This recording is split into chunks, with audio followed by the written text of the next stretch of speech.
नमस्कार, मैं डॉक्टर सविता चौधरी हूँ। मैं एक पीडियाट्रिशियन हूँ और मैं एक एडोलेसेंट मेडिसिन स्पेशलिस्ट भी हूँ और मैं तकरीबन 27 साल से प्रैक्टिस में हूँ और 56 सेक्टर में मेरा क्लिनिक है। शुभम चाइल्ड और एडोलेसेंट क्लिनिक के नाम से मैं क्लिनिक चलाती हूँ। आजकल मौसम बदल रहा है और बदलते मौसम में बहुत सारे बच्चों को बहुत सारी बीमारियां हो रही हैं, बहुत सारे संक्रमण फैल रहे हैं और इसी के बारे में मैं आपसे आज बात करना चाहूँगी। हम सबसे पहले क्वेश्चन है कि छोटे बच्चों वेदर से वेदर चेंज हुआ है, पोल्यूशन है, एक तरफ से बच्चों में जो बीमारियां बनी है, क्या क्या बीमारी किस कारण बन रही है? देखिए, जैसे ही हर साल जब भी मौसम बदलता है, चाहे हम सर्दी से गर्मी की तरफ आएँ या हम गर्मी से सर्दी की तरफ आएँ, जब वेदर चेंज होता है, क्योंकि बच्चों की जो इम्यून सिस्टम है वो बहुत सेंसिटिव होता है और वो बहुत जल्दी रिएक्ट करता है, तो बच्चों में संक्रमण के चांसेस बढ़ जाते हैं। क्योंकि ये वाला जो चेंजिंग वेदर है, जो टेम्परेचर जब चेंज होता है, ये वायरस और बैक्टीरिया के ग्रोथ का एक कंड्यूसिव एनवायरनमेंट बनाता है। मतलब कहने का मतलब ये है कि इस दौरान बैक्टीरिया और वायरस मल्टीप्लाई करते हैं और क्योंकि ये स्कूल गोइंग बच्चे हैं, स्कूल जाते हैं, एक दूसरे से मिलते हैं, बातें करते हैं, खेलते हैं, एक ही डेस्क शेयर करते हैं, खाना शेयर करते हैं, तो एक दूसरे के संपर्क में आते हैं, तो बहुत जल्दी ये वाले जो वायरस और बैक्टीरिया एक दूसरे में फैलते हैं। और दूसरा पोल्यूशन की वजह से, और गुड़गांव जैसे शहर में जहाँ हर समय हर जगह कंस्ट्रक्शन चल रही है, तो pollution is all time high. आप देख रहे हैं AQI कितना पुअर है हमारी सिटी का, उसके कारण भी ये वाली जो संक्रमण जो फैल रहे हैं ये बहुत ज़्यादा हैं और चेंजिंग वेदर में because of bacteria and virus ये और ज़्यादा हो जाते हैं। किस उम्र के बच्चे आपके पास ज़्यादा आते हैं मैम? देखिए, जो छोटे बहुत छोटे बच्चे हैं, जैसे कि 1 साल से छोटे बच्चे हैं, उनको तो माँ बाप फिर प्रोटेक्टेड एटमॉस्फेयर में रखते हैं, लेकिन 2 साल से बड़े बच्चे जिनको प्री स्कूल या क्रैश में माँ बाप भेजते हैं, 2 से 5 साल या 5 से 8 साल वाले बच्चे जो स्कूल जाते हैं और बच्चों से मिलते जुलते हैं, स्कूल में और बच्चों के संपर्क में आते हैं, इनमें ये मैक्सिमम नंबर में ये वाली बीमारियाँ जो चेंजिंग वेदर की वजह से है ये देखने में मिलती है ज़्यादा। 5 इयर्स की बात है, जो बच्चे होते हैं, जी, किस बीमारी से ज़्यादा लोग आपके पास पेशेंट आते हैं? इनमें है cough, cold, flu, allergy, skin rashes और अस्थमा भी बहुत ज़्यादा, दमा जो है, दमा जैसी बीमारियाँ, एस्थमा लाइक इलनेसेस, ये बहुत ज़्यादा बढ़ रही हैं और वो चेंजिंग वेदर और पोल्यूशन की वजह से हो रही हैं। तो जैसे केयरिंग की बात कर रहे हैं, तो किस प्रकार पेरेंट्स केयरिंग कर सकते हैं बच्चों की ज़्यादा दिक्कतें ना हो? हाँ, तो इसमें पेरेंट्स के का बहुत बड़ा रोल है। हम लोग क्या करते हैं ना कि वेदर चेंज में हम एक तो बच्चे खुद भी पानी लेना हम बहुत कम कर देते हैं। हम देखते हैं कि बच्चे सर्दियाँ आते ही हमें लगता है कि पानी की तो शायद ज़रूरत ही नहीं, महसूस भी नहीं होती। ये ना पेरेंट्स को रोल मॉडल बनना होगा। खुद अगर वो अच्छी खुराक लेंगे, कुछ चीज़ें हैं जैसे एक तो अच्छी खुराक लेना, विटामिन C और जिंक, जैसे जिंक हमने देखा कोविड के दौरान भी आपने देखा जिंक दिया जाता था, क्योंकि जिंक रेस्पिरेटरी ट्रैक्ट को प्रोटेक्ट करता है। तो जिंक रिच फूड है, जैसे ओट्स हैं, होल ग्रेन्स हैं या फ्रूट्स हैं, वेजिटेबल्स हैं, ये सारी चीज़ें ज़्यादा लेने से, विटामिन C रिच फूड लेने से, पानी अच्छी तरह से पीने से, पानी पीने से क्या होगा कि आपका पूरा डाइजेस्टिव ट्रैक्ट जो है वो लुब्रिकेट हो जाता है, और अच्छा खान पान करने से, अवॉइड क्या करना है, प्रोसेस्ड फूड। हमारा सारा ध्यान, बच्चों का आजकल सारा ध्यान पिज़्ज़ा और आइसक्रीम्स, प्रोसेस्ड फूड पे है, तो उससे हटा के अगर हम उनमें नेचुरल खाने पीने की आदतें जो हैं उसको अगर हम प्रोत्साहित करेंगे, तो एक तो ये है कि हम अपना बैलेंस डाइट और अच्छे खान पान की तरफ ध्यान लगाएं।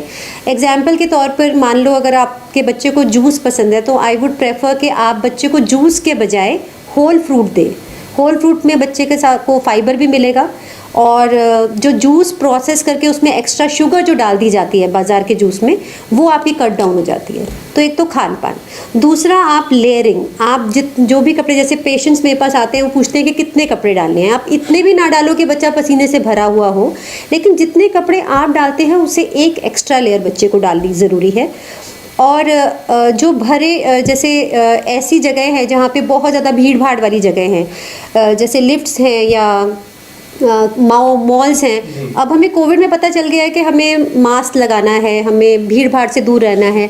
तो ऐसी जगह जहाँ संक्रमण फैलने का खतरा बहुत ज़्यादा है, ऐसी जगह पर मास्क लगा के जाएं और हो सके तो ऐसी जगह पर जाना अवॉइड करें। हाइजीन का ध्यान रखें, बच्चों को नहलाएं, रोज़ नहलाएं। ये पेरेंट्स क्या करते हैं, सर्दी आते ही 2-3 दिन में एक बार बच्चे को नहलाते हैं। तो hygiene is very important. Hand washing हम ना भूलें, हैंड वॉशिंग के प्रॉपर स्टेप्स को ना भूलें, और रोज़ नहलाना बच्चे को ल्यूक वार्म वाटर से, बहुत गर्म पानी से नहीं, क्योंकि उससे स्किन का मॉइस्चर बिल्कुल ख़राब हो जाता है। ल्यूक वार्म पानी से नहलाएं, अच्छा मॉइस्चराइज़र यूज़ करें, और डेली बच्चे को नहलाना और हाइजीन का प्रॉपर ध्यान रखना ज़रूरी है। और एक और चीज़, exercise, physical activity is very important.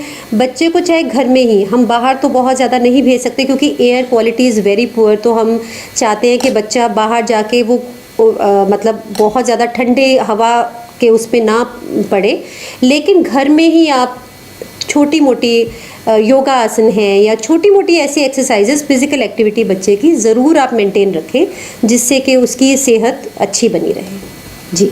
Cold और कफ के दौरान अक्सर जैसे बच्चे को फीवर हो जाता है, तो उस दौरान आप क्या संदेश देना चाहेंगे, किस तरीके से रख रखाव बच्चों का किया जा सके?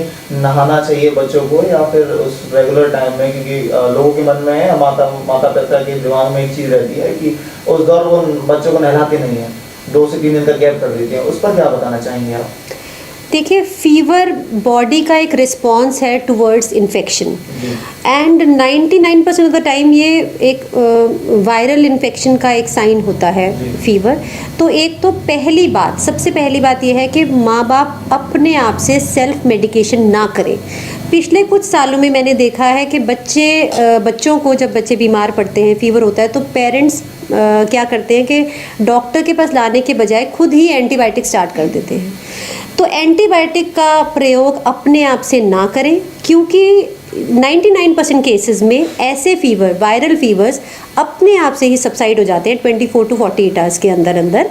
एंटीबायोटिक की उनको ज़रूरत नहीं होती, और डॉक्टर्स भी अब एंटीबायोटिक लिखने से थोड़ा सा परहेज़ करने लगे हैं। तो अपनी सेल्फ मेडिकेशन ना करें। दूसरा, जहाँ तक आपने नहाने की बात की, अगर बहुत हाई फीवर है तो हम ये कहते हैं, अगर 102, 103 बुखार है तो बच्चे की बल्कि स्पॉन्जिंग करें।